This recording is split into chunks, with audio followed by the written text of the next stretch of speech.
Hey, history explorers, welcome back to Rock Edict Wisdom Series. Last time, in Edict 2, we uncovered Ashoka's welfare revolution, building hospitals for humans and animals, planting trees, digging wells, and importing herbs across his empire, even reaching the Cholas, Pandyas, and Greece.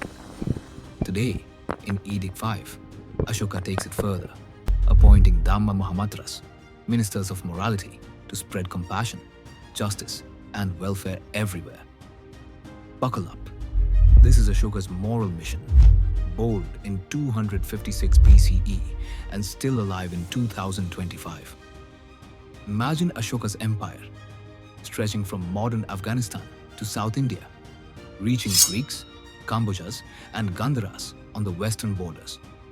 On rocks at Khalsi, Dhauli, Girnar, and beyond, he carved major Rock Edict 5, a daring plan to spread Dhamma, a universal code of ethics and compassion. Let's hear his words, etched in Prakrit with Brahmi script. Listen to King Devanampriya Priyadashi. Beloved of the gods, King Priyadasi speaks thus. To do good is difficult. One who does good first does something hard to do. I have done many good deeds, and if my sons, grandsons, and their descendants up to the end of the world act in like manner, they too will do much good. But whoever amongst them neglects this, they will do evil. Truly, it is easy to do evil.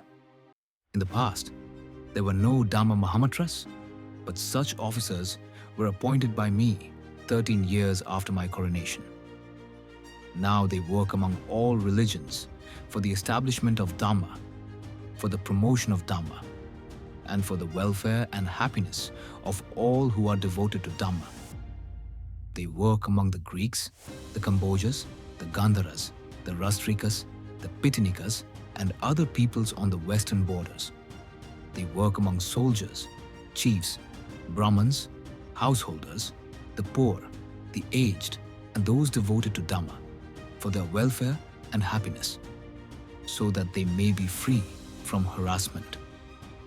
They work for the proper treatment of prisoners, towards their unfettering, and if the Mahamatras think, this one has a family to support, that one has been bewitched, this one is old, then they work for the release of such prisoners.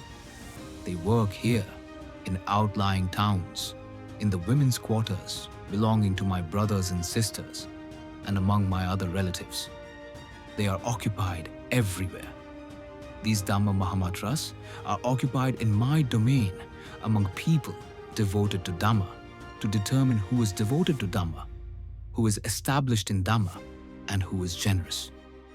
This Dhamma edict has been written on stone so that it might endure long and that my descendants might act in conformity with it. Let's break it down. First, Dhamma Mahamatras. Ashoka appointed these officers to spread a universal code of kindness, as inscriptions confirm. He declared that they worked among all religions for the establishment and promotion of Dhamma. They served everyone, Greeks, Kambojas, soldiers, the poor, and the aged.